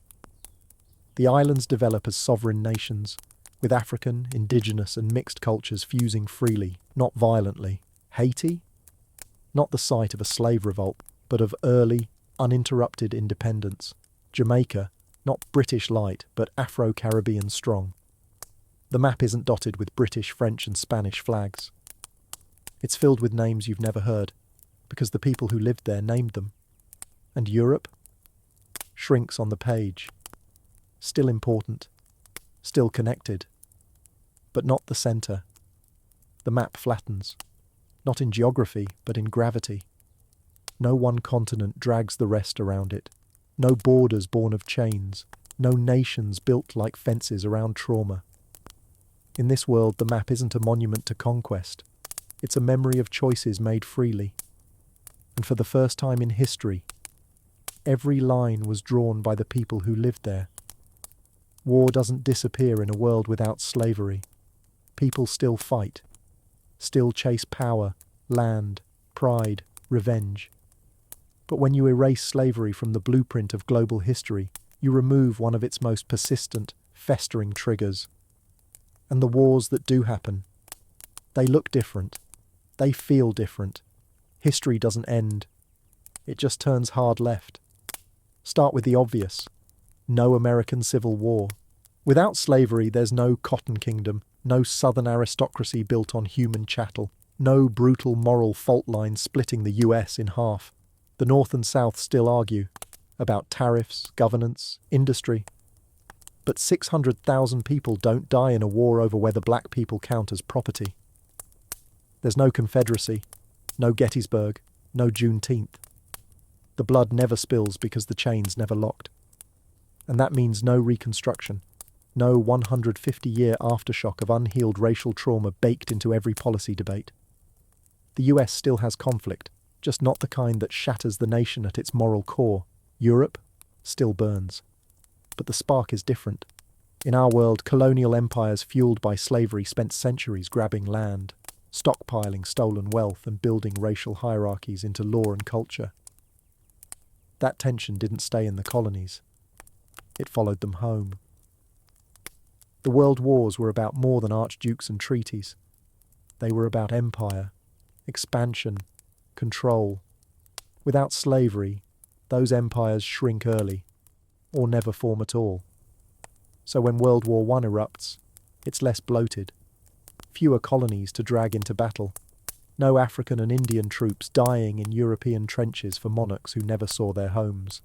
The war is still horrifying, still muddy, still mechanized hell. But the global scale? Muted, localized. And World War II? Still comes. Fascism doesn't need slavery to rise. But without the racial pseudoscience baked into colonial domination, it loses a leg to stand on. Eugenics doesn't go mainstream. The Holocaust, still possible, still fueled by anti-Semitism and fear.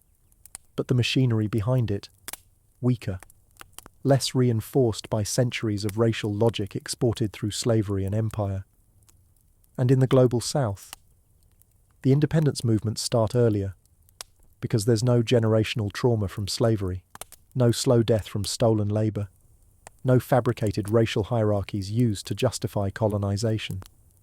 So revolutions are faster, smarter, less desperate. The wars for liberation still happen, but on better footing. They're not rising from the ashes. They're standing on unburned ground. Even in modern warfare, things shift. No US military-industrial complex shaped by civil rights backlash. No prisons packed with people marked by slavery's echo. No endless wars masked as freedom missions while quietly serving the same power structures that once needed slavery to survive. In this timeline, war still exists, but the excuses don't. Humanity still fights, but not to keep people in chains. And when blood is spilled, It's not to protect an economy built on bones. It's for territory, for ideology, for all the old ugly reasons. But not that one, not slavery, because that war, the oldest, longest one, never needed to be fought. Erase slavery from the timeline, and you don't get paradise. You don't unlock some shimmering alternate Earth where every child gets a pony and justice comes with breakfast. What you get is something more human, more complicated, and more honest. A world that prevents the worst, but still struggles with the rest. Because removing slavery isn't a cheat code for perfection. It's just cutting off one of history's deepest wounds before it ever bleeds. So yes, we gain, tremendously. We gain millions of lives. Not broken, not sold, not silenced. We gain families that were never separated, cultures that were never erased, languages that were never banned. We gain the brilliance of minds that didn't have to first survive horror before contributing to the world. We gain cities not built on bones, empires not funded by blood, civilizations allowed to rise or fall on their own terms. Art still thrives, music still pulses, literature still stuns. But they aren't born from trauma. They grow from pride, from continuity, from stories told forward, not clawed back from silence. Education spreads earlier, labour is fairer. Maps are redrawn with respect, not arrogance. Nations aren't stitched together by stolen hands. And maybe, just maybe, the word human starts meaning the same thing no matter whose mouth says it. But then comes the other side. What we lose. We lose the icons who emerged from fire. No Frederick Douglass rising from chains to statesmanship.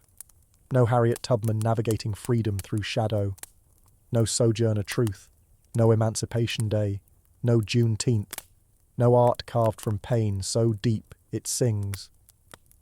We lose the clarity of good versus evil, the kind that comes when oppression is so sharp it demands response. Without slavery, injustice becomes subtler, harder to spot. There's no one easy villain in a white hood or with a whip.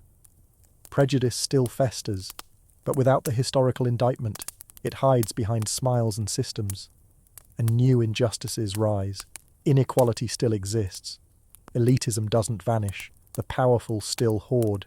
The weak still fight to be seen. Colonialism, while blunted, still finds ways to sneak through contracts and flags. Nationalism still burns. Wars still rage. Fear of the other still lives.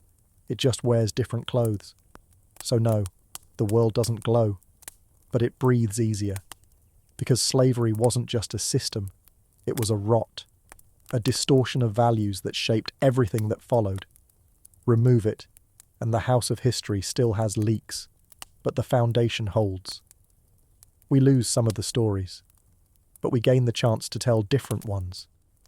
Ones not carved from trauma, but from possibility. Here's the uncomfortable question we end with, the one that lingers long after the chains are gone. If slavery had never existed, would we have invented it anyway? Because history doesn't just stumble into cruelty. It crafts it, tests it, refines it. Not because it has to, but because humans, for all our brilliance, seem to have a dark addiction. Hierarchy. We want order, control, predictability. And when that order comes at someone else's expense, too often we accept it. Or worse, justify it. In our timeline, slavery wasn't an accident. It was engineered. First as conquest, then as economy, then as ideology. It evolved. From war captives to chattel. From field hands to factory labour. From chains to contracts. Every society at some point tried to figure out how to squeeze value out of another human being. And many didn't stop once they figured it out. So even in this world, this slavery-free timeline, the temptation still exists. Maybe it doesn't look like chains and auctions. Maybe it looks like debt bondage, or prison labour, or wage theft, or undocumented workers paid in silence, or entire industries pretending exploitation is just the cost of doing business, because the root isn't always slavery. The root is extraction. And humans? We're very good at creating systems that feel natural when they're actually designed, usually to benefit a few at the cost of many. So the question isn't just, could we have invented slavery again? It's, can we ever stop inventing new versions of it? And that's where the hope lives. Because in this world, where slavery never took root, maybe the warning signs flash brighter. Maybe we recognize the early symptoms of dehumanization before they metastasize. Maybe the laborer is never seen as disposable. Maybe the migrant is never treated as less. Maybe the janitor, the domestic worker, the factory hand aren't invisible. They're valued. Maybe we build societies with hierarchies that bend, but don't break people. It's not utopia. Utopia is a myth told by people who've never been at the bottom. But it is a world where the worst system we ever built, one that rewrote time, value, and humanity, never existed. And that matters. Because if we can imagine a world where slavery was never real, maybe we can build a world where exploitation is no longer acceptable, where the instinct to dominate is replaced by the discipline to understand. And maybe, just maybe, we don't need to be better than history. We just need to be braver than it ever was.